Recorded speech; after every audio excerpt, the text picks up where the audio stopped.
Away we go. Okay, welcome back to Ruth Shear number something. 5? 6?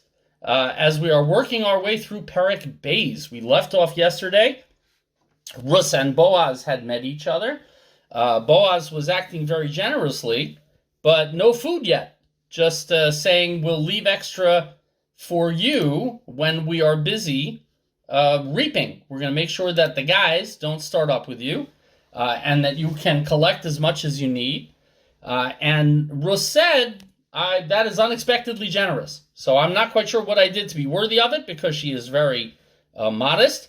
And so now we're up to Perek Bays, Pasuk Yud Daled. So for anybody looking for it, I stuck in the chat a link to Sefaria if you have a Megillas Rus with you. Bays Yud Daled, bid, a very appropriate number for Raise the Stakes. How much do you bid? You find out when you roll the dice. I got a $307 ticket, for which I am grumpy, because last year it was an $18 ticket, and I like that one a lot better. So, Vayomer lo Boaz. So Boaz says to Ruth. Ruth gives him a nice speech after his big public speech, kind of lauding her for her great qualities and welcoming her to society. She says, I'm not quite sure why I deserve it, but thank you. So Boaz says to her, La'is ha'ochel, at mealtime. So the question is, was it that they had been talking so long that now it was mealtime already? Did Boaz get there super late in the day so it was mealtime? Or maybe she went back to work and then came dinner time. And so he said, La'is ha'ochel, at the time of eating food, Goshi halom ve'achalt min halechem. Come over here, come close, and eat from the bread. V'tavalt pitech bachomet, and dip your pas, your chunk of bread, your morsel, into the vinegar. So this, many of the Mefarshim say, is very significant language, because Goshi halom is a word that's only used for drawing near when you're approaching majesty or kingship. Hashem says to Moshe, Al tikrav halom. When Moshe is told not to come too close to the majesty of HaKadosh Baruch Hu, he can sit behind HaKadosh Baruch Hu, kivayachol, in a crack in a crevice in the rock as Hashem passes by. Goshi halom. David HaMelech davens ad halom to HaKadosh Baruch Hu, who brought him this far. So halom implies that you're approaching kingship. And when Boaz says Goshi halom, he is unconsciously saying that kingship is going to come from her. And when he says, eat bread, min halechem, the Medrash says that that's referring to Shlomo and Chizkiyahu, the bread, the real foundation food of Klal Yisrael. But the vinegar, the taval biteich bachometz, is a reference to the wicked king Menashe. And Shlomo, Chizkiyahu, and Menashe all come from Rus. So the descendants of Beis David that she has have some wicked and some very, very good. And so she has both bread and vinegar. In the meantime, though, she doesn't become haughty or proud, even if she understood what he meant, because Vateshev mitzad hakotzrim. Instead of sitting down with Boaz at the head table, she sits down next to the reapers, but not with the reapers, but on the side of them, beside them. Vayitzpat la kali, and Boaz handed her some roasted, toasted grains. Vatochal vatispa vatosar, and she ate, and she was full, and she had some left over. So this is interesting. Boaz said, it says in one of the most famous midrashim on Rus, that if Boaz had known that he would be recorded in Tanakh for giving Rus a little piece of toasted grain, he would have given her a fatted calf. Because being praised in Tanakh is just about the most incredible thing that can happen to anybody. Similarly, if you might remember, in the story of Ruvain going back to save Yosef, Rashi tells us that Ruvain, had he known that he was going to be praised for trying to save Yosef from the pit, he would have run over there and carried him away on his shoulders. When Aaron HaKohen greets Moshe, the Rashi tells us, if he had known he would be praised in Tanakh for that, he would have run and with singers and dancers and a giant parade to greet Moshe. So being praised for something small in Nach is maybe one of the best things that can happen to somebody. because it shows that what they did was sincere, that what they did was sincerely meant, and the Tanakh gives them credit for having performed some incredible, enormous feat by doing that. So Boaz, with his humility and sincerity, makes his few toasted grains even more worthy than a big fatted calf or writing a big check.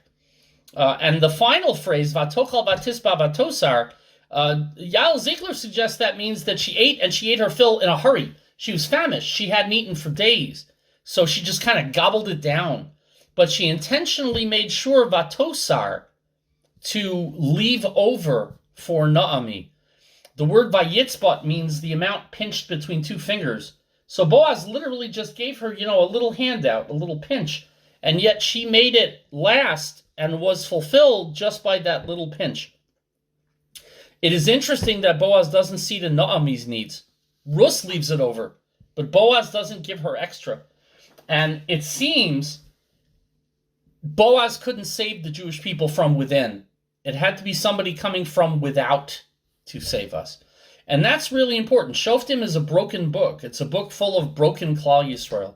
And sometimes you need an outsider to somehow pull everyone together, not as a common enemy, but as somebody to really bring us together in a way that the natives can't. It's happening to me at my school. I'm in the middle of a bunch of elections and stuff, and I'm too enmeshed because everybody knows me, and I've always run these things.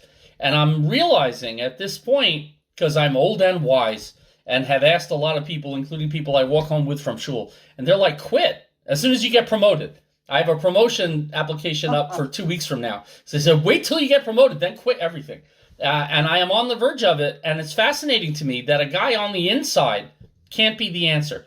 It's got to be somebody from the outside, because to bring us all together, I'm identified with one faction or another. And it's fascinating that even Boaz, the greatness of Boaz, such an amazing person, society is decayed and fractured and can't mend its own internal rifts. So she sits down beside the coat's rim. She eats. She has some grain, saves some for later.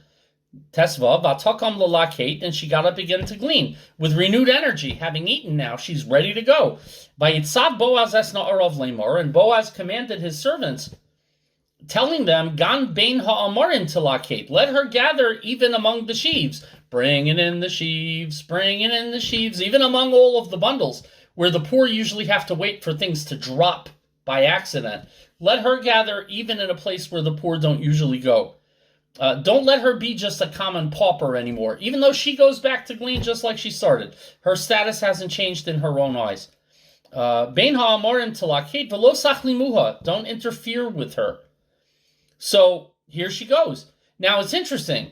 Back in Pasuk Zion, she said she was going to glean among the sheaves. Bein ha'amorim. We're learning here that she's not supposed to glean among the sheaves. But to prevent embarrassing her, Boaz says, leave her be. She's a foreigner. She doesn't know the rules yet. Let her gather even where the poor ordinarily don't go. And don't make her feel bad about it. Lo sachli muha. Don't make her feel bad. Don't embarrass her. She's reluctant to accept gifts, so make a little extra shichacha. Drop a few extra where she can reach. Don't scold her. Don't start up with her. So Boaz is really giving her the top number one special treatment. And he continues, Tazayin v'gam shol tasholula. Also pull some stalks out for her, min hatzivasim, from the heaps. That is part of the avoda in the fields.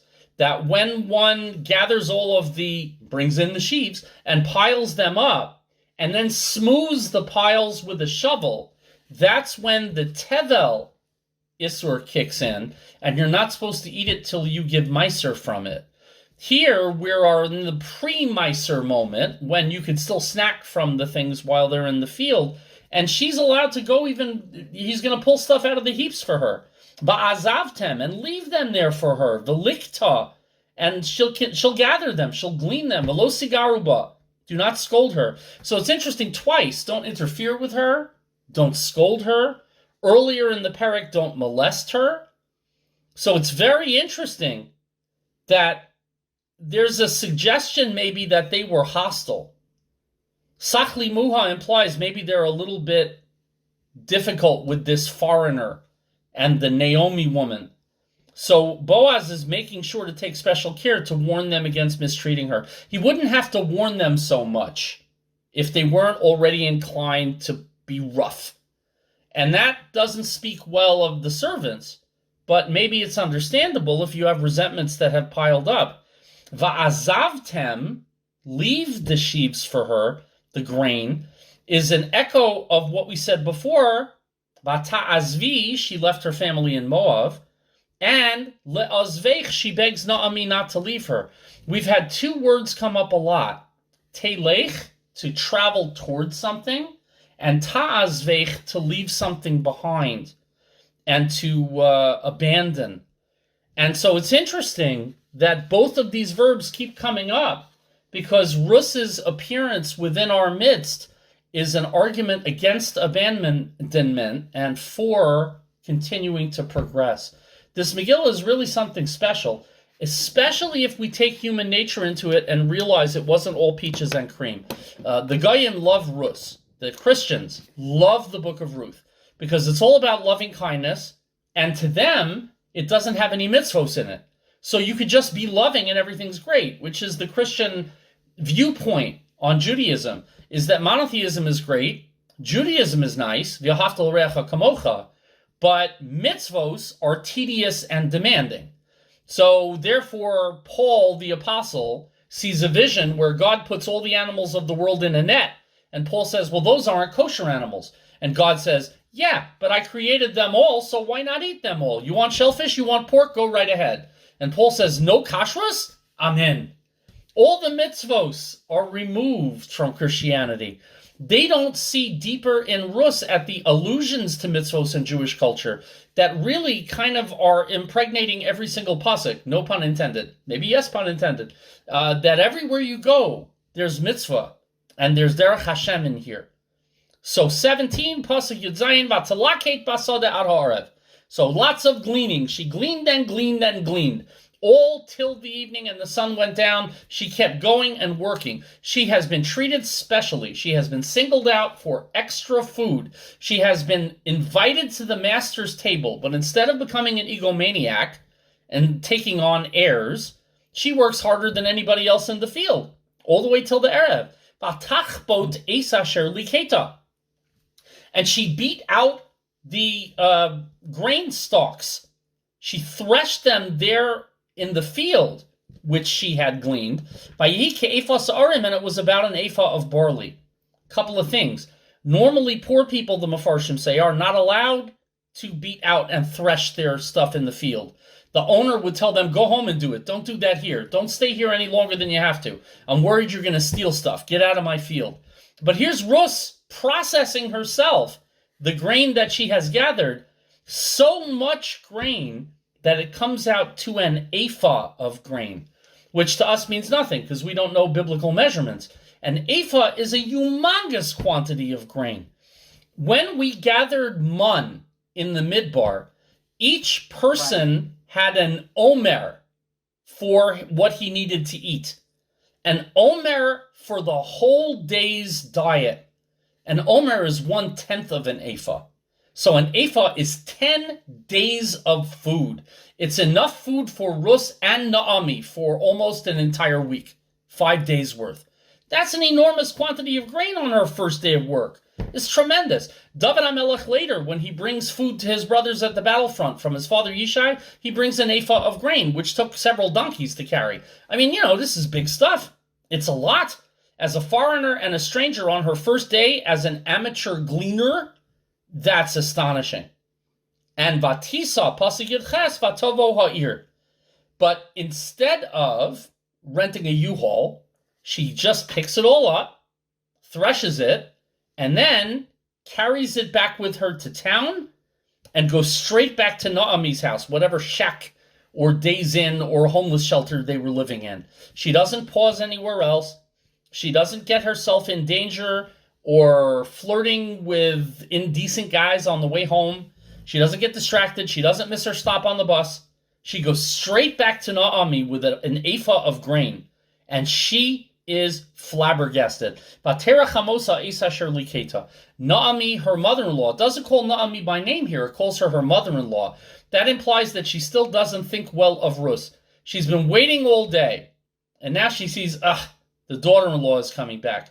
But when she saw everything she had gleaned and gathered, Vatotse batiten la, and Ruth took out and gave her es asher hosira misava, the leftovers from her meal. Not only did she bring all this grain, but she brought some fruit, a doggy bag from lunch, and she brought it back home. And Naomi just can't believe it. Ruth isn't showing off. She's just bringing her what she ate misava for her filling. She didn't really eat her fill. She just cut herself off to make sure she left over for her mother-in-law at home to make sure that she would have enough food to eat. That's kind of remarkable. Vatomer lo chamosa. And so her mother-in-law says to her in Pasuk Yutes, her mother-in-law, still not calling her Naomi. This is a problem. Naomi really is determined to think the worst of Ruth at this point. It's going to change. She's going to come around. But it's very sad. And I'm really indebted to some of the Mefarshim and translations and books about Ruth that I was reading that point out that use of language is super important. Not using her name means Naomi is still not putting her personal self into the relationship. She's still keeping a distance. She's still holding back. What we call it, withholding, my shrink would say, if I had a shrink. She's still withholding. Maybe Naomi needs a shrink. Her mother-in-law asked her, Eifo likata tayom. Eifo is a pun from ephah. You brought home an ephah. Where did you gather? You got a whole ephah from. Ephah, ephah. Ephah, ephah. You make a song out of it. Where did this ephah come from? So much. Where did you work? Va'ana asis. And what did you do? Ooh. That's not a good question. Where did you work? What did you do? It's all in tone of voice. What did you do? What did you do? There's an accusation in those words. You come home with an abundance of food, more than anybody ever does. You come home with threshed grain that paupers are usually not allowed to do. You come home. What did you do? The Medrash says right off the bat. She suspected Ruth did extra credit with the owner of whatever field this was, because she still doesn't know it's Boaz. So did Ruth trade her virtue for grain? She really does apparently mean that, because asher asis, asa has sexual connotations in other parts of Nach. For example, when Tamar is raped by Amnon, her half-brother. Someday if we do a Nachshir, man, I know Rabbi Toker will do it. That's an amazing story. But when she is broken and battered after she was raped, she says, Asher asisa imi, that which you have done with me or to me. Asis, asisa, asa. Asa es malachto. Yosef came back from the fields to do his work. And Rashi tells us that means that he is going to be intimate with his mistress, with Potiphar's wife. La'asos es malachto. So it's a weird word to use, but it's a word that is not reassuring. Yehi makirech baruch. Naomi continues. May the one who took such generous notice of you be blessed. Be blessed. That's a veiled accusation. May he be blessed if he didn't do something terrible to you. May he be blessed if you didn't sell yourself cheap, you tramp. I mean, hopefully not. Hopefully Naomi doesn't think this terrible thing of Ruth. Ruth accompanied her all the way back out of the goodness of her heart. And Naomi is accusing her, and she's really not hiding it very well. It's really kind of harsh. Vataged lachamosa. And so Ruth tells her mother-in-law, and notice it doesn't say Naomi here either, and vataged is a stronger word than vatidaber or vatomar. Vataged means she told her, she set her in her place. It's a much harsher phrase. And it's a hint of anger. Es asher asasa imo. She uses the same word. The man that I did it with, she says, we would say in vernacular English nowadays. Vatomer shem ha'esh asher osisi imo. You know who the man was who I did it with that you're accusing me of? Hayom, today, Boaz. Well, that's a horse of a different color, as they say in The Wizard of Oz. It's a green horse. What do you expect? But that's a horse of a different color. All of a sudden, that word Boaz is going to kind of open up the whole thing. So Ruth is throwing Naomi's words back in her face. You're saying I did something terrible. I didn't do anything terrible. I literally just gleaned. I did as hard work as I could, and you're eating the results, and you're accusing me of doing something horribly immoral. You called me BT before. Now you don't. She doesn't say Eifo Likat Hayom BT. She says Eifo Likat Hayom. Suddenly not BT anymore. Naomi is being really rough on her. And Ruth says, I didn't do any of those things. And the man that I was with, Shem ha'Ish asher osisi imo. Ish is a phrase for a man worthy of respect. Adam is a person with lower leanings.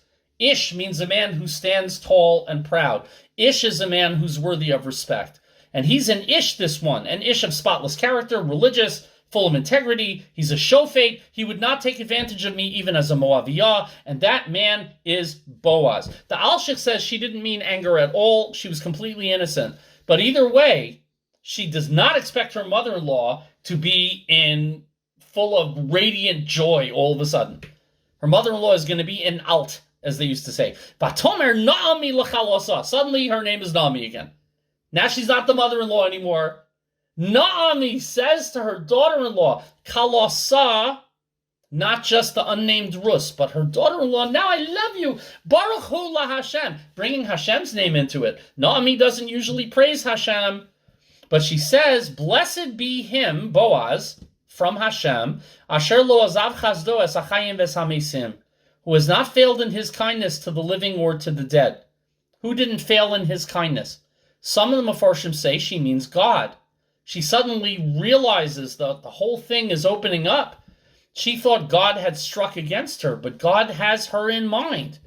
Others say she means Boaz hasn't abandoned his kindness. Boaz remembers his family.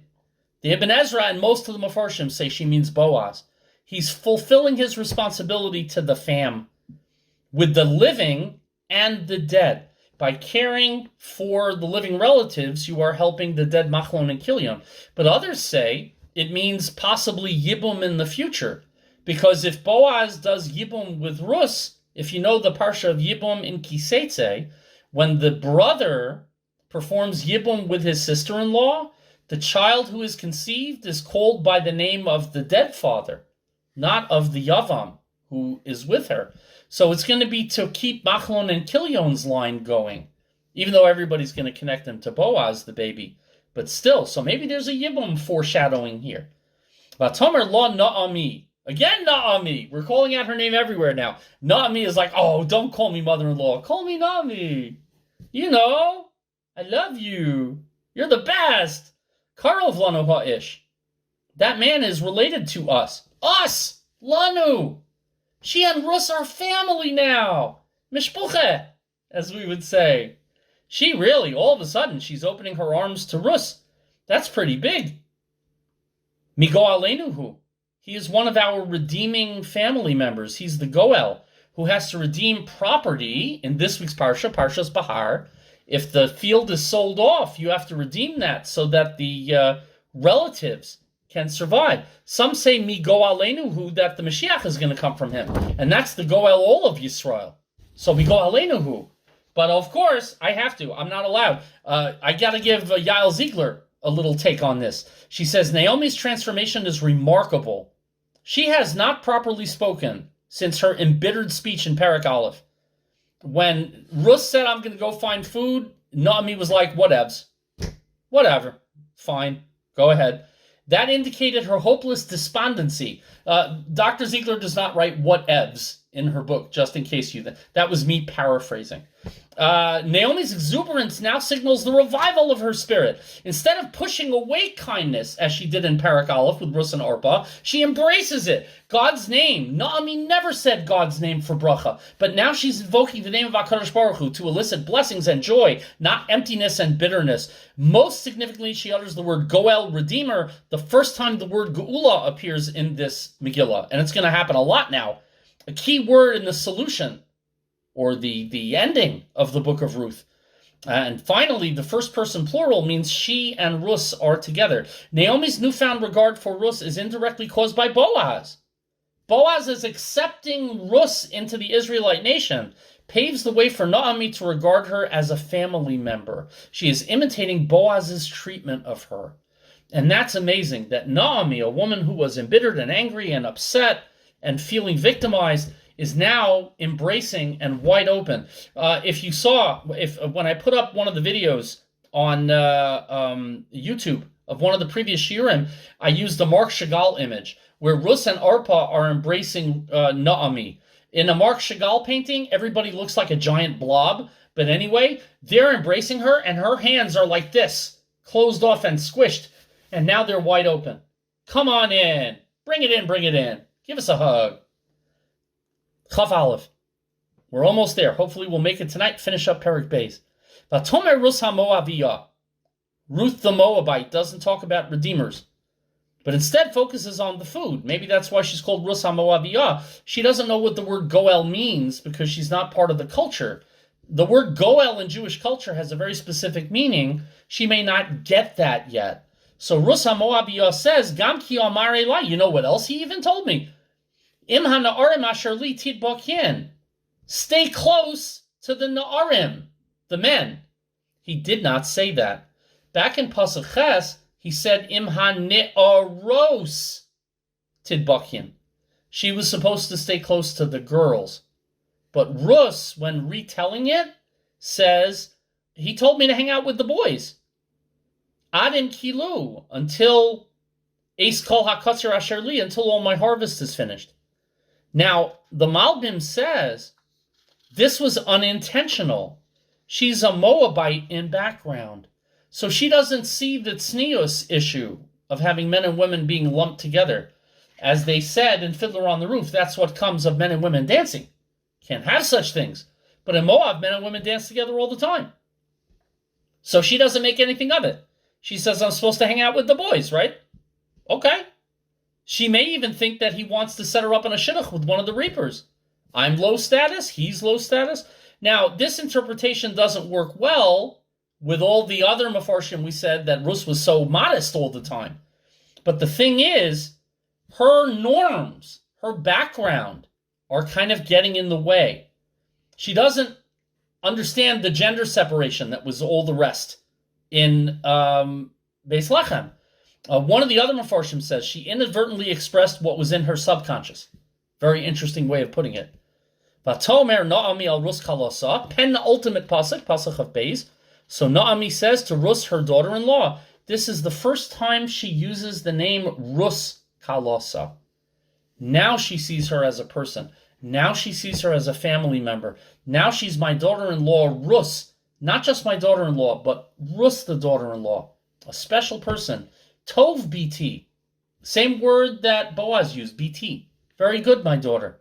It is best. Kisetzi im na'arosav. Rus said, Im ha'ne'arim. Naomi gently corrects her and says, Im na'arosav, with his girls. So Boaz said, you should follow along with the girls. Now Naomi echoes, you should follow along with the girls. Rus herself may not have realized the importance of pronouns. Who am I identifying with? Am I identifying with the boys or am I identifying with the girls? Depends on which sport I want to run in against, men or women. Unlike today, when we allow gender identification to be in the eye of the beholder, when the Nach uses the word him or her, they mean him or her. I apologize if I'm offending anybody. I identify today as a annoying old white man. Get off my lawn. But Na'arosav is who she should be hanging out with. Because with the Na'arim, v'lo yifka'u bach b'sidei acher, says Naomi, I'm worried about you. If you're around the boys, there are some boys who will take liberties. You will, as I said yesterday, get manhandled in the time period of the Pilegesh Begiva. So what does Ruth do? She gets the message, which is impressive. Batidbak bin na'aros Boaz l'lakate. And I encourage you, if you're listening to my Rabbi Woolman laying this super fast on Shavuos, keep an eye out for the end of Perek Beis and see the na'aros versus the na'arim. Instead of going to the men, she went to the women when she went back to the field. Because Boaz had mentioned it, and Naomi had mentioned it, and Ruth internalizes the message of tznius and is going to follow. So she stayed close to the maidservants of Boaz, Lila Kate to glean, ad kelos ketzir hasaorim uketzir hachitim, for the next 3 months. And so time passes again, until the conclusion of the barley harvest and the wheat harvest are finished, which is now Sukkot time. Vateshev el chamosa, and she stayed at home with her mother-in-law. Now this is very interesting.